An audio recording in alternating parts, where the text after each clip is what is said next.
Minamania, memasuki tahun 2023, Highlight News menyajikan beragam informasi seputar kelautan dan perikanan. Senang sekali saya Amalia Ratri bisa kembali menyapa Minamania semua. Seperti biasa, saya akan menyampaikan berita pilihan bulan ini. Tetap stay tune di Highlight News. Kementerian Kelautan dan Perikanan terus meningkatkan optimalisasi pemanfaatan aset untuk penerimaan negara bukan pajak atau PNBP, salah satunya di bidang pengembangan sumber daya manusia, kelautan, dan perikanan.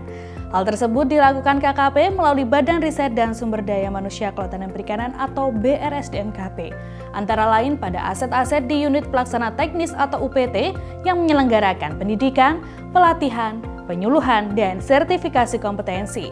Rapat koordinasi atau rakor pengelolaan PNBP lingkup BRSDM tahun 2023 di Balai Pelatihan dan Penyuluhan Perikanan Banyuwangi pada 12 Januari 2023 lalu, Kepala BRSDMKP Inyuman Radiarta mengatakan, dikarenakan anggaran pendapatan dan belanja negara atau APBN sangat terbatas jumlahnya, maka PNBP menjadi salah satu solusi untuk mengatasinya. Sumber-sumber PNBP yang ada harus dimaksimalkan pemanfaatannya, sehingga tidak ada aset-aset yang tidak berfungsi atau tidak menghasilkan PNBP. Nilai aset BRSDM senilai 9,74 triliun rupiah merupakan potensi besar bagi BRSDM untuk dapat meningkatkan kinerja serta berkontribusi kepada negara melalui PNBP. Pada tahun 2022, realisasi PNBP dan Badan Layanan Umum atau BLU yang dicapai BRSDM sebesar 18,321 miliar rupiah telah melebihi dari target yang telah ditetapkan sebesar 17,737 miliar rupiah. Pada tahun 2023, target PNBP dan BLU BRSDM tersebut lebih ditingkatkan mencapai 25,158 miliar rupiah dan pada tahun 2024 mencapai 31,363 miliar rupiah. Nyoman mengatakan sumber PNBP ini diantaranya juga dihasilkan dari pelatihan-pelatihan masyarakat dan aparatur sipil negara yang dilaksanakan oleh 5 balai pelatihan dan penyuluhan perikanan dan 1 balai diklat aparatur di seluruh Indonesia. Sudah saatnya aset-aset yang idle tidak terpelihara yang disebabkan minimnya anggaran pemeliharaan dioptimalkan dalam bentuk penggunaan bersama maupun pemanfaatan dengan pihak eksternal dalam koridor yang diperkenankan. Dengan semangat meningkatkan PNBP BRSDM, target PNBP yang disepakati dalam rakor ini harus dikawal baik dengan sistem pengendalian intern, manajemen risiko, mengikuti aturan perundangan, serta dilaksanakan dengan penuh tanggung jawab oleh Satker atau UPT, Kepala Pusat, dan juga Sekretariat. Menurut Nyoman, PNBP sebenarnya bukanlah menjadi tujuan utama organisasi yang ia pimpin. Ia mengatakan pelayanan kepada masyarakat tetap harus diutamakan, optimalisasi aset yang dimiliki dapat dilakukan melalui program-program yang telah dibuat. Badan Riset dan Sumber Daya Manusia Kelautan dan Perikanan tengah mengembangkan program Smart Fisheries Village di Desa Panembangan, Kecamatan Cilongok, Kabupaten Banyumas sebagai pilot project SFV bagi unit Satuan Kerja BRSDMKP. Program SFV yang tengah dikembangkan sejak tahun 2021 lalu, saat ini tidak hanya kawasan Minapadi saja, namun SFV Panembangan telah bertambah menjadi Mina Hortikultura sekaligus Desa Wisata Edukasi Perikanan. Berkembangnya fasilitas yang memadai di SFV Panembangan menarik minat masyarakat Desa Panembangan untuk berkunjung ke SFV Panembangan. Belum lama ini, SFV Panembangan menjadi loka wisata. Tercatat belasan institusi pendidikan mulai dari pendidikan usia dini hingga perguruan tinggi turut mengunjungi SFV Panembangan guna pembelajaran budidaya perikanan. Tak hanya itu, istri Bupati Banyumas Erna Sulistiawati Ahmad Hussein bersama anggota Pemberdayaan Kesejahteraan Keluarga atau PKK juga turut berkunjung ke SFV Panembangan. Di tahun 2023, melalui UPT-nya, Puslatluh akan melaksanakan program SFV pada 9 lokasi lainnya yang akan segera ditetapkan. Pemilihan lokasi SFV sangat ditentukan, utamanya adanya dukungan dari pemerintah daerah, baik kabupaten atau kota dan pimpinan desa sebagai jaminan keberlanjutan program SFV ke depannya.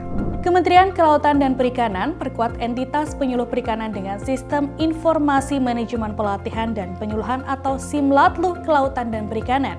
Kepala BRSDMKP Inyuman Radiarta menyampaikan, BRSDM telah melakukan terobosan pengendalian kinerja penyuluh perikanan berbasis IT melalui Simlatluh Kelautan dan Perikanan yang merupakan bagian dari Integrated Human Resources Intelligence Platform. Melalui Simlatlu KP, Nyoman berharap aplikasi ini ke depannya menjadi alat bantu berbasis sistem yang selain mampu mengendalikan kinerja penyuluh perikanan, juga mampu menghasilkan strategi dan model kebijakan sesuai untuk diterapkan guna mencapai tujuan dari KKP. Pada 11 Januari 2023, aplikasi ini diluncurkan di tengah acara pembinaan kinerja penyuluhan perikanan yang diselenggarakan oleh Puslatlu KP di Balai Pelatihan dan Penyuluhan Perikanan Banyuwangi. Simlatlu sendiri dapat diakses oleh penyuluh perikanan yang tersebar di seluruh wilayah Indonesia melalui laman simlatlu.kkp.go.id.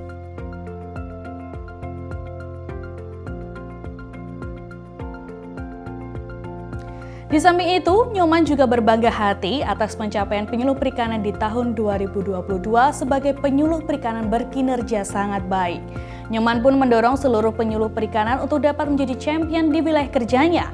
Pihaknya juga memberikan kesempatan dan kemudahan kepada para penyuluh perikanan untuk meningkatkan jenjang pendidikannya melalui sinergi dengan Pusat Pendidikan Kelautan Perikanan. Dalam laporannya, Kepala Pusat Pelatihan dan Penyuluhan Kelautan dan Perikanan Lili Aprilia Prigiwati menerangkan, capaian penyuluh perikanan di tahun 2022 terdapat 47.181 kelompok yang disuluh dari target 45.000 kelompok. 4.029 kelompok yang dibentuk dari target 3.000 kelompok dan 1.972 kelompok yang dinaikkan kelasnya dari target 1.800 kelompok. Penyuluh perikanan merupakan ujung tombak dan garda terdepan kelautan dan perikanan di lapangan. Untuk memantapkan kinerja tugas para penyuluh perikanan, dalam kesempatan tersebut juga dilaksanakan dialog dengan jajaran Dinas Kelautan Perikanan Provinsi Jawa Timur dan Kabupaten atau Kota, serta Koordinator Penyuluh Perikanan dan Penyuluh Perikanan berkinerja sangat baik di Provinsi Jawa Timur. Kegiatan ini bertujuan untuk meningkatkan pemahaman sinergi dan integrasi pembangunan kelautan dan perikanan melalui dukungan penyuluhan perikanan di Provinsi Jawa Timur, serta menggali masukan pemantapan pengembangan sumber daya manusia kelautan dan perikanan.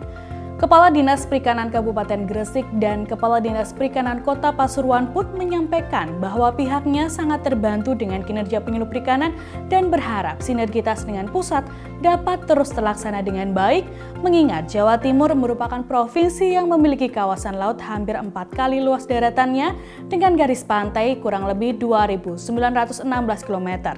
Sumber daya ikan yang melimpah di laut pun juga pembudidaya ikan di darat terbukti mampu menopang ketahanan pangan masyarakat. Dalam acara ini turut menghadirkan Asisten Deputi Perancangan Jabatan Perencanaan dan Pengadaan Sumber Daya Manusia Aparatur Aba Subagja dari Kementerian Pendayagunaan Aparatur Negara dan Reformasi Birokrasi atau Kemenpan RB untuk menyampaikan materi bertema pengembangan karir dalam jabatan fungsional penyuluh perikanan dan asisten penyuluh perikanan serta perencanaan pengadaan ASN tahun 2023. Di akhir acara juga turut diserahkan secara simbolis surat keputusan Kepala BRSDMKP tentang penunjukan Koordinator Penyuluh Perikanan Kabupaten atau Kota tahun 2023-2024 kepada Fahmi Lubis dan Juwita selaku perwakilan Koordinator Penyuluh Perikanan. Dalam rangka menyinergikan peningkatan SDM Kelautan dan Perikanan melalui pelatihan, Puslatlu KP melakukan anjang sana ke beberapa direktorat di Direktorat Jenderal Pembinaan Pelatihan Vokasi dan Produktivitas Kementerian Ketenagakerjaan Republik Indonesia. Tepatnya, Direktorat Bina Penyelenggaraan Pelatihan Vokasi dan Permagangan atau Ditlatvoga dan Lembaga Bina Instruktur dan Tenaga Pelatihan pada 3 Januari 2023. Sebelumnya dengan Direktorat Bina Kelembagaan Pelatihan Vokasi yang dilakukan dalam rangka koordinasi kelembagaan pelatihan, pembinaan instruktur, dan kolaborasi pelatihan vokasi. Harapan bagi BRSDMKP antara lain, pertama, instruktur diharapkan mampu mengajar di instansi luar pada sektor kelautan dan perikanan agar dapat meningkatkan kompetensi dari perusahaan tersebut. Kedua, Puslatlu KP akan berkolaborasi dengan Direktorat Bina Instruktur dan Tenaga Pelatihan dalam pengadaan pelatihan kelautan dan perikanan di 5 balai pelatihan dan penyuluhan Puslatlu KP, serta melibatkan Dinas Ketenagakerjaan setempat. Ketiga, Puslatlu KP diharapkan ikut andil dalam pencapaian target permagangan nasional sebanyak 28.000 orang serta target program pelatihan vokasi sebanyak 275.000 orang bersama dengan Ditlatvoga. Bagi para pecinta olahan ikan, kami punya kabar baik nih. Pada Jumat 23 Januari lalu, Dharma Wanita Persatuan Badan Riset Sumber Daya Manusia Kelautan dan Perikanan atau DWP BRSDMKP berhasil meluncurkan Galeri Bahari. Galeri Bahari adalah outlet yang menyediakan berbagai produk olahan kelautan dan perikanan dari seluruh Indonesia yang merupakan hasil binaan dan pendampingan pendidikan, pelatihan, dan penyuluhan yang dilakukan Badan Riset dan Sumber Daya Manusia Kelautan dan Perikanan melalui unit pelaksana teknisnya yang tersebar di seluruh Indonesia. Terdapat produk olahan kering seperti keripik, kerupuk, abon, dan lain-lain. Olahan makanan basah juga tak kalah banyak, ada siomay, pempek, nugget, dan masih banyak lagi. Tak hanya makanan, Galeri Bahari pun juga menjual beragam ornamen dan perhiasan dari hasil laut seperti kalung, hiasan meja, hingga tempat tisu dari limbah cangkang kerang. Produk-produk tersebut berasal dari berbagai kelompok pengolah dan pemasar ikan atau Puklaksar, Pusat Pelatihan Mandiri Kelautan dan Perikanan atau P2MKP, serta Taruna dan Taruni Politeknik Kelautan dan Perikanan yang tersebar di seluruh Indonesia. Peluncuran tersebut dihadiri oleh Ernawati Trenggono selaku penasihat Dharma Wanita Persatuan KKP dan juga Nimade Airanti Kusuma Wijaya Adi, Ketua Dharma Wanita Persatuan BRSDMKP. Peluncuran tersebut juga diadakan bersamaan dengan pelatihan diversifikasi hasil olahan membuat kaki naga ikan secara luring dan daring dipusatkan di kantor BRSDMKP yang berlokasi di Ancol. Pelatihan membuat jajanan yang populer ini diikuti oleh 1.055 orang dari 35 provinsi di Indonesia. Dalam pelaksanaannya, pelatihan ini diadakan oleh Balai Pelatihan dan Penyuluhan Perikanan atau BP3 Tegal. Sebanyak 1.055 peserta tersebut diberi materi oleh instruktur dari BP3 Tegal untuk membuat kaki naga ikan dari awal hingga teknik pengemasannya. Berbicara tentang pengolahan ikan, pada bulan ini Puslatlu KP melalui BP3 Banyuwangi juga mengadakan pelatihan pembuatan dimsum gyoza ikan secara hybrid. Peserta pelatihan ini juga cukup banyak, yaitu mencapai 1.078 orang dari 34 provinsi yang mengikuti secara online. Secara luring, pelatihan tersebut melibatkan 100 orang pengolah dan pemasar ikan dari Kabupaten Banyuwangi. 100 orang tersebut adalah sasaran khusus dalam rangka untuk mendukung salah satu program prioritas KKP, yaitu Kampung Nelayan Maju yang berada di Desa Tambarjo, Muncar, Banyuwangi. Nah, itu dia Minamania, highlight news yang telah dirangkum oleh tim konseling perikanan. Nantikan informasi menarik lainnya. Jangan lupa untuk selalu like, comment, share, subscribe, dan nyalakan tombol notifikasinya. Sampai jumpa.